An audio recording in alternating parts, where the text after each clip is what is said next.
Olá, bem-vindo ao Tudo é Economia. Portugal é o terceiro país da União Europeia onde as empresas mais recorrem a contratos a prazo. Mais de um quinto dos trabalhadores têm vínculos precários. Apenas Espanha e Polónia ultrapassam o nosso país. Como é que isto se explica? O peso das atividades sazonais, como o turismo e a construção, onde existe uma maior prevalência de contratos temporários, é uma das justificações. O problema é que estas pessoas ficam expostas a um risco de pobreza muito superior, além de não conseguirem construir uma carreira. José Miguel Leonardo, o meu convidado de hoje, é o presidente executivo da Randstad Portugal, a maior empresa de trabalho temporário do país. Tem 30 mil pessoas colocadas. Recebe 1000 currículos por dia. Olá, José, como vai? Bem-vindo ao Tudo é Economia. 1000 currículos por dia é, de facto, muita gente. Como é que vocês organizam todos estes currículos de forma a poder selecionar os melhores? Nós contamos com uma equipa também à la vasta, uma equipa de cerca de 450 pessoas que trabalham todos os dias afincadamente para fazer este casamento feliz entre o talento e as empresas. E que tipo de pessoas é que vos enviam currículos? Enfim, há uma parte, não é apenas a única, mas uma parte do vosso negócio é este, o trabalho temporário, colocam pessoas em contact center, centros de contacto, atendimento telefónico. Que tipo de pessoas é que vos envia o currículo? Nós temos uma abrangência muito vasta no mercado de trabalho, daí que a correspondência com a tipologia de currículos é também ela vasta. Recebemos muito currículo de pessoas que caíram na situação de desemprego, muitos mais das pessoas que entram e pretendem entrar no mercado de trabalho, no mundo do trabalho. Portanto, mais pessoas que perderam o emprego e que estão nessa situação do que pessoas que pretendem encontrar o seu primeiro emprego. De uma forma proativa, os currículos que recebemos são mais desta área que acabei de determinar. Não nos esqueçamos também que nós temos em permanência cerca de 6.000 ofertas de trabalho que vamos preenchendo, que é à data de hoje temos precisamente cerca destas 6.000 que eu lhe dizia, e que também recebemos os currículos específicos para essas oportunidades que temos em carteira. Então vamos tentar perceber. Esses currículos são de pessoas? São pessoas licenciadas? São pessoas com o secundário? São pessoas a partir de que idade? Visto que estão desempregadas, são pessoas mais velhas. Vamos definir um perfil médio. É difícil, por aquilo que eu explico, temos esta abrangência toda, mas se eu pudesse traçar o perfil estereótipo do candidato que nos procura, diria que é licenciado, é tendencialmente jovem licenciado, que tenta integrar o mundo do trabalho e que, enfim, tem na sua expectativa que empresas como a Randstad os possam ajudar nessa sua integração do mundo real do trabalho. Então eu tinha percebido o contrário. Eu tinha percebido que as pessoas que vos procuravam mais eram pessoas que estavam desempregadas, não é isso? Ou seja, não é propriamente pessoas à procura do primeiro emprego. Como eu digo, temos toda esta panóplia de situações que de facto nos procuram. O estereótipo, como disse, é de facto este jovem que, licenciado, acabou o seu curso, quer de forma proativa dar-se a mostrar e contacta, enfim, estas empresas que, sabendo que nós somos especialistas e que realmente tomaremos este seu contacto, que introduziremos no nosso portfólio de oportunidades e que empregos é que são esses que têm para oferecer? Nós tem de tudo, já percebi. Temos de tudo. É muito difícil especificar, André, precisamente por esta especificidade de uma empresa como a Randstad, que de facto tem uma cobertura tão expandida daquilo que é o mercado de trabalho. Onde é que há mais oferta? Isto é, quando nós estamos a falar dos contact centers, estamos a falar de 100 pessoas, 200 pessoas, números bastante generosos. Não estamos a falar de colocações mais pequenas, não é? São sempre números grandes quando se trata de volume. Os empregos de volume, não há dúvida que os contact centers, os centros de contacto, empregam muita gente. E para além de empregarem muita gente, têm também uma taxa de rotatividade relativamente elevada, o que obriga a uma cadência contínua de substituição e, como tal, a manutenção de uma base de dados apropriada, de uma triagem previamente feita de análise dos candidatos em carteira, para podermos, de uma forma rápida e expedita, fazer a substituição e fazer a alimentação, digamos assim, das vagas em aberto. Que tipo de contact centers é que são? Isto é, estamos a falar de pessoas licenciadas que vão fazer esse trabalho? Nós, para os nossos contact centers, temos uma exigência de base que nos autoimpomos, que solicitamos o 12º ano com escolaridade mínima. É verdade que aparecem muitos estudantes universitários que querem completar ou complementar, digamos, o seu tempo e também uma forma de garantirem com isso algum rendimento, porque, de facto, isso propicia a tipologia de horários que nós oferecemos. Podem ser horários parciais, os chamados part-time, podem ser horários 3, completos, 4 horas por dia. Podem ser fins de semana, dependendo do tipo de atividade que oferecemos, que é muito vasta. E também licenciados que, enquanto aguardam por uma colocação, por uma oportunidade mais adequada, que fará parte certamente dos seus sonhos, dos seus objetivos de carreira profissional, integrando estas nossas funções, têm uma aprendizagem realmente acelerada. Repare, os contact centers, desmistificando um pouco algumas ideias pré-concebidas... A ideia que há é que são sítios de trabalho bastante apertados, com uma grande intensidade, em que as pessoas estão constantemente, enfim, a atender e a responder às chamadas, e que a remuneração, o salário é bastante baixo, em regra o salário mínimo. Em termos ergonómicos, os nossos contact centers, eu gostaria, enfim, eu costumo dizer que gosto de convidar as pessoas, quem estiver interessado, a visitar os nossos contact centers, porque são locais muito agradáveis de trabalhar. O local, a ergonomia do espaço, as condições de trabalho que nós propiciamos são, de facto, de primeiríssima qualidade. O trabalho é exigente, mas será que há trabalhos que não o sejam, André? Há trabalhos que não exijam rigor, que não exijam disciplina, mas é precisamente isto que dá esta bagagem de experiência às pessoas que colaboram connosco. Mas as pessoas que estão a trabalhar e a atender esses, já vamos ver para que empresas, ganham que salário quando têm o horário completo? O salário de entrada é um salário que está muito perto do salário mínimo nacional. Acresce a esse salário em qualquer fase que a pessoa se encontre, bonificações, valores extras que estão de acordo com a produtividade demonstrada e com objetivos e com resultados. Mas não cessam aí. Obviamente que... E são 7, 8 horas por dia de trabalho, é isso? É regra. É o horário normal de trabalho. O horário normal. Não cede nunca as 8 horas. Nunca cede esse... Não cede as 8 horas diárias, que é aquilo que está no sentido da lei. Portanto, nós não Muito bem. Não então já conseguimos aqui, forma. Apesar de tudo, já conseguimos aqui pintar um perfil, pessoas, enfim, novas ou que estão a tirar o curso e querem complementar o seu salário, ou pessoas em transição de um emprego para o outro que precisam de ganhar dinheiro, evidentemente, ter um salário para sustentar e procuram este tipo de ocupação que dá um rendimento, enfim, próximo do salário mínimo, com 8 horas de trabalho por dia. Num salário de entrada. Muito e bem. O que eu ia dizer também, André, é que há perspectivas de progressão. Há várias posições que vão além do operador, como supervisor, coordenador, formador, que são funções que, pela sua responsabilidade e pelo seu conteúdo, também são remuneradas de uma forma positivamente diferenciada. Mas deixe-me dizer que há casos e casos, mais uma vez, porque a nossa abrangência, 30 mil pessoas a trabalhar, dá um vastíssimo leque de exemplos que eu poderia dar. Mas deixe-me dar como exemplo um projeto que é relativamente recente, que iniciámos há menos de 3 anos, com a Altice. Com a Altice vocês têm centros em Castelo Branco, Lamego, Amarante, Guarda, Vieira do Minho, Viana do Castelo, Fafo, Oliveira do Hospital, Penafiel, Viseu e Macedo Cavaleiros. Eu não os contei, mas terá dito 13. Eu não os contei 1.400 colaboradores. Mais de 1.400 trabalhadores, neste momento ativos.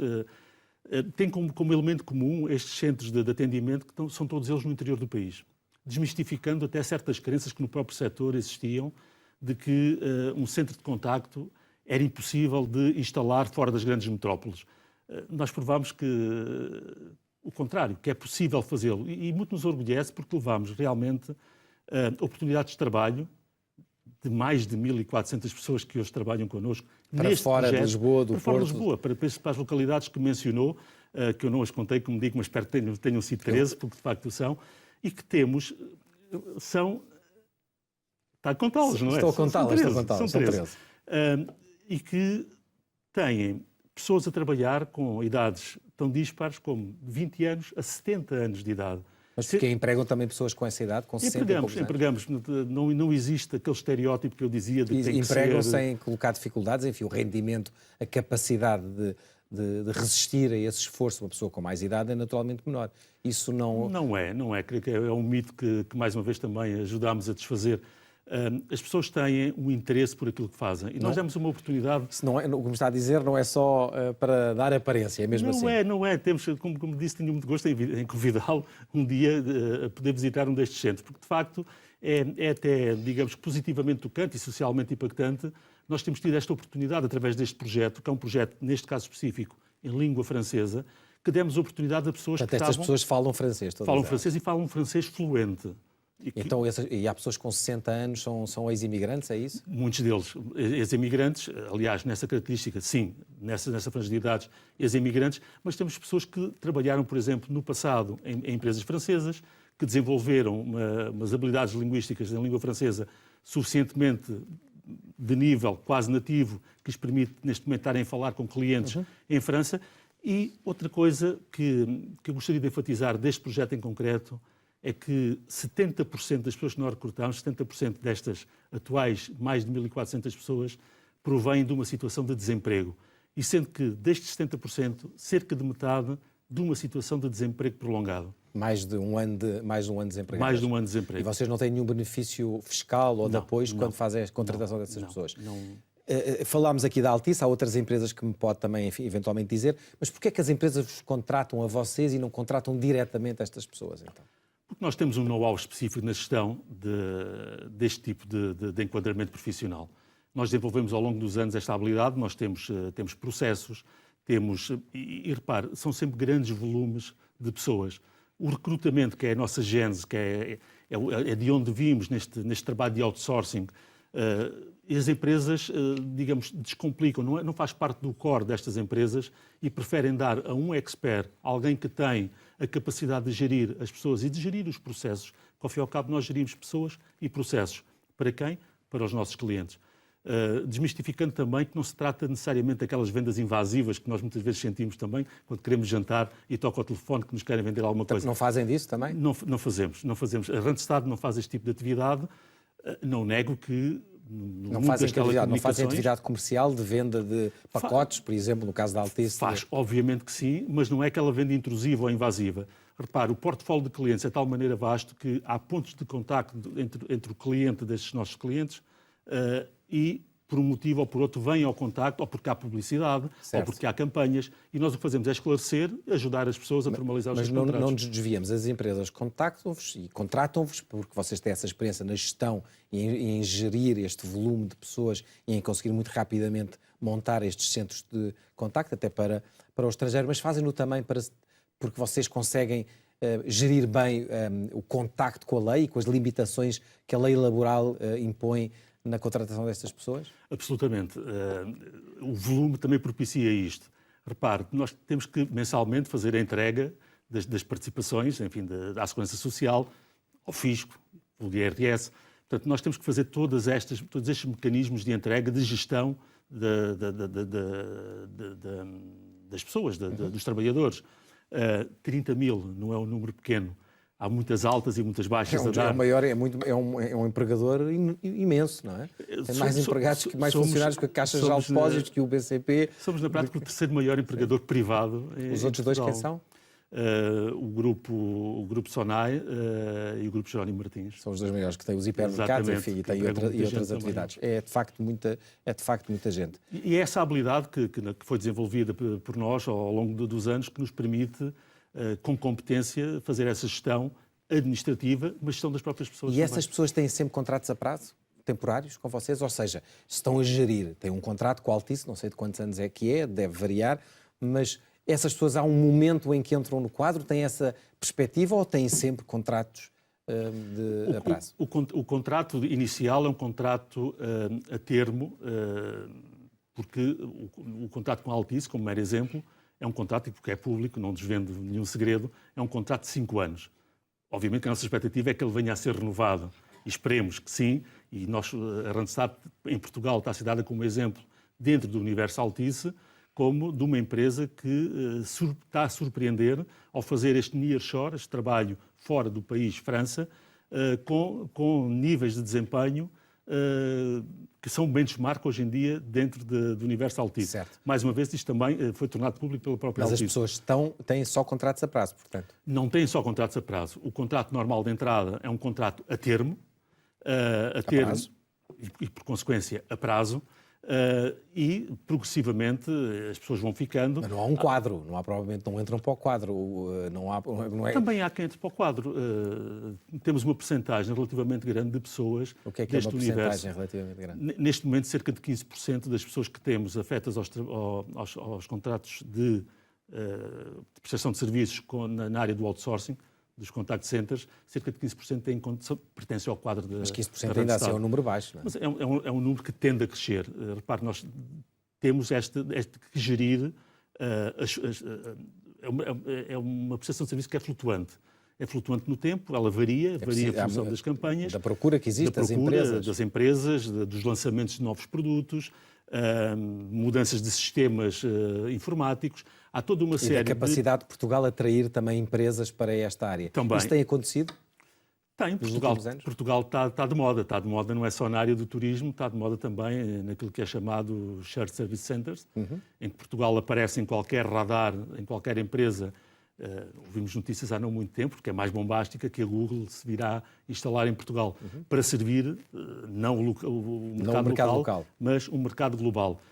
E Portugal tem esta capacidade. Pessoas licenciadas, que sabem línguas e que têm um salário relativamente baixo, comparando com outros países. E que têm uma atitude que é propensa à aprendizagem.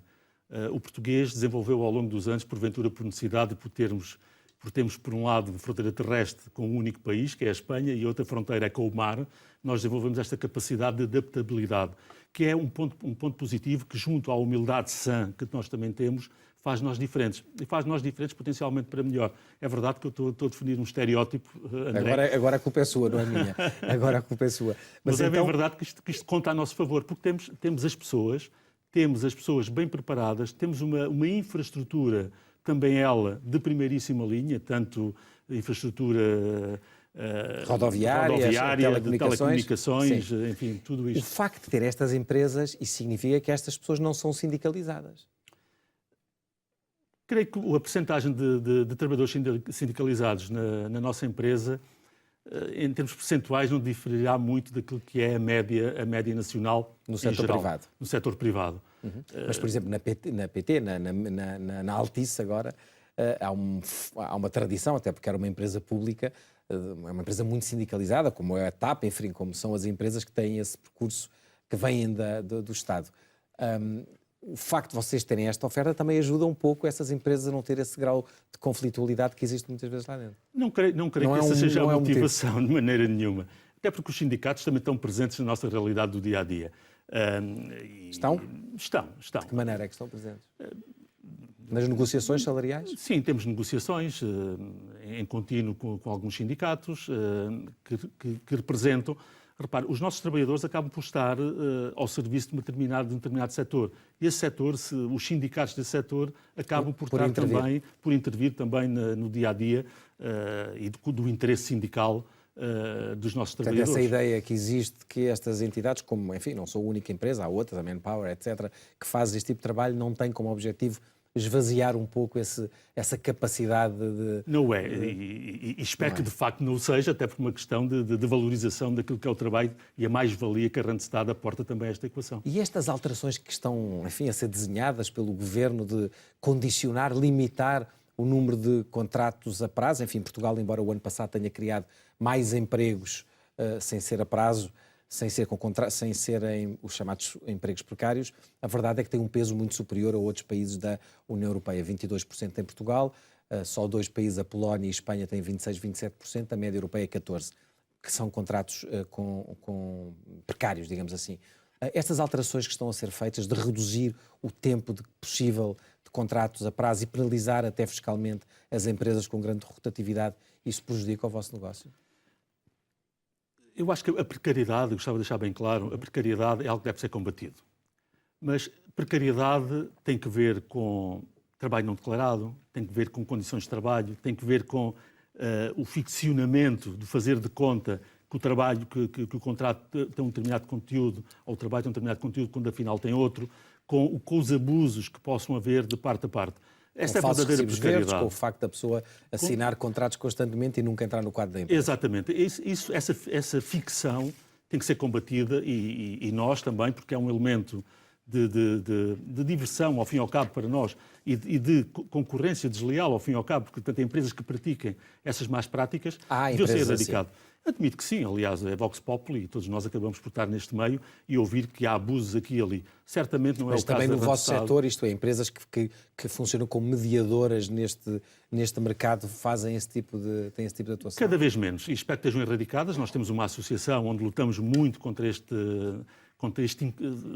tendente, essa tendência de mais do passado, devo dizer, do que dos dias de hoje, e nós somos totalmente contra, frontalmente contra, e dizemos de qualquer forma, mas a precariedade é algo que tem que ser combatido, mas não devemos misturar, por exemplo, trabalho temporário com precariedade, são coisas distintas. Onde é que são distintas? Vamos ver as 7 diferenças. O trabalho temporário serve para propósitos muito concretos, aliás, também estabelecidos no Código Laboral, é muito regulado, de forma muito bem clara, e o trabalho temporário será uma redundância que eu vou dizer, para necessidades temporárias. Mas o problema é que servindo para necessidades temporárias em Portugal, o que sabemos é que as empresas, e empresas privadas e empresas públicas, usam contratos temporários para satisfazer necessidades permanentes. Mais uma vez, isso é um mito. Digamos que há alguma latência. Até o Livro Verde do Emprego diz isso. Feito pelo Ministério do Trabalho. Diz isso, e, enfim, eu não vou discordar na sua plenitude, mas não podemos tomar a parte pelo todo. O trabalho temporário serve propósitos muito concretos. E aquilo que nós pedimos, e que, enquanto associação, a APESP-RH, que é a associação onde nós estamos também integrados, defende que haja fiscalização, que haja uma atividade forte, presente, na identificação desses casos. E, portanto, esta alteração que o vínculo temporário só pode durar até 3 anos e não... Até 2 anos, perdão, até agora era 3 anos, faz sentido para si restringir essa penalização fiscal? É nobre a intenção de diminuir a precariedade. Nós assinamos por baixo imediatamente. As ações levadas a cabo para tentar diminuir essa precariedade têm que ser cuidadas, não podem ser cegas, não podem ser meramente aritméticas. Ou seja, aqui é reduzir o período. Exatamente. Parece-lhe mal esta decisão? Parece mal em alguma situação em que, repara, diminuir o número de renovações contratuais. Há setores que requerem uma renovação algo frequente durante um ano. Há sazonalidades, há encomendas. Que setores? O setor da indústria, mas posso lhe dar o setor mais fácil de entender, provavelmente para o público que nos escuta e que nos vê, os setores da hotelaria e da restauração. Turismo, ligado ao turismo. Turismo. Têm picos bem claros. Algum deles cada vez sazonais, menos, mas de facto, é verdade, a partir de abril, infelizmente, que cada vez melhorar, menos. sim. Mas continuam a estar bem presentes. E não podemos tomar aquilo que nós vemos em Lisboa como a realidade do país, em que essa sazonalidade e esses picos de procura são bastante mais acentuados do que numa cidade como Lisboa ou como o Porto, onde parece que há, felizmente, uma certa continuidade.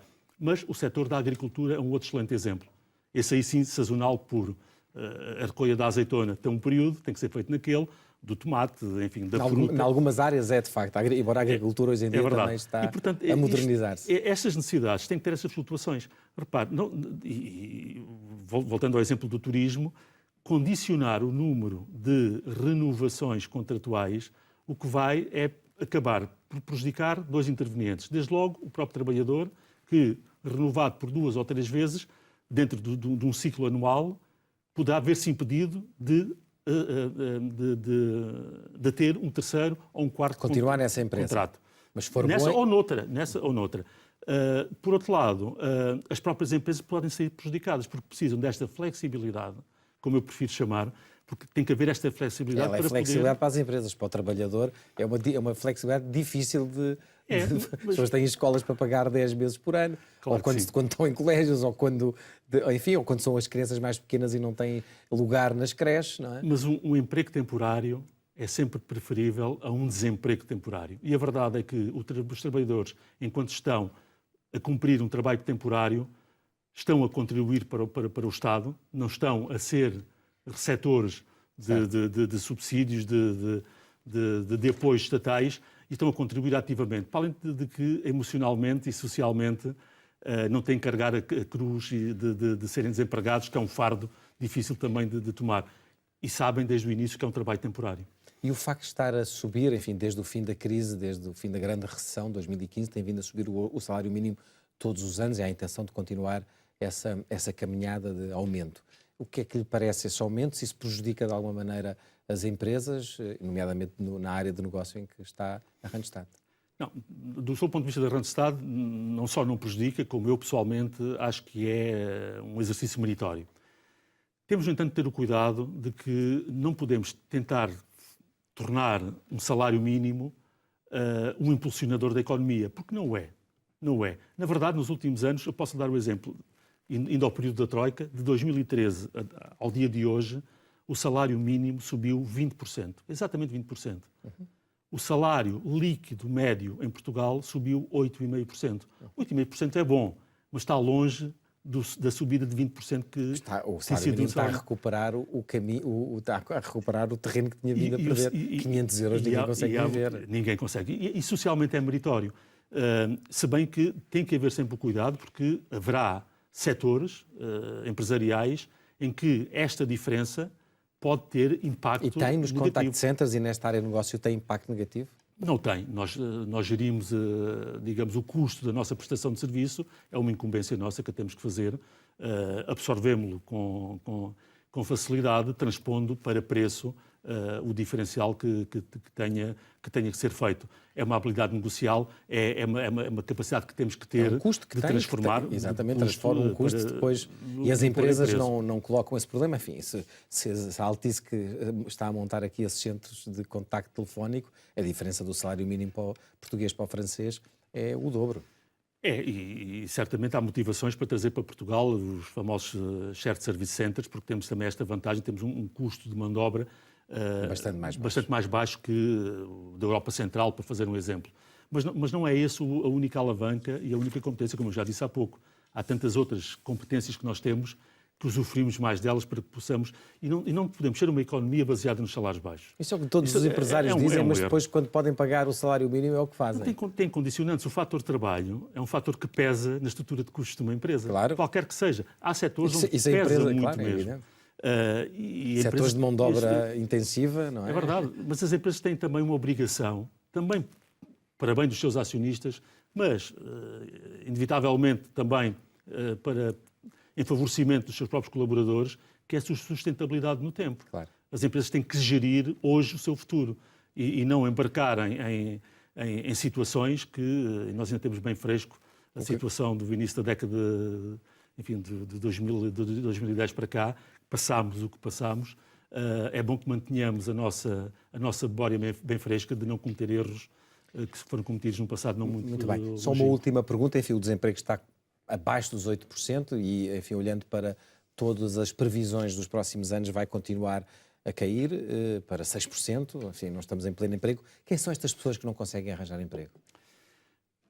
Há um número latente de pessoas que poderão até ter desistido de procurar emprego, mas há uma desadequação flagrante, e isto começa a ser cada vez mais visível, entre os perfis procurados, as competências que são procuradas e aquelas que estas pessoas são deixadas para trás, que fazem parte, digamos, deste fundo que está latente ainda como desempregados. Portanto, são pessoas mais velhas, que têm baixa escolaridade, menos preparados, que não falam línguas, que não têm competências desenvolvidas. Já não vão trabalhar na agricultura, até porque têm concorrência de mão de obra estrangeira. E, porventura, também porque não o queiram fazer. Haverá um pouco de tudo, digamos, neste número de pessoas. De qualquer forma, André, o facto de trabalharmos com números grandes dá-nos uma capacidade de análise predictiva. Nós temos, de facto, enfim, algoritmos a trabalhar todos os dias que nos permitem fazer uma análise preditiva daquilo que vai ser. E podemos confirmar que, da nossa análise, a taxa de desemprego vai continuar a descer. E, portanto, os salários a subir também. E os salários também irão subir.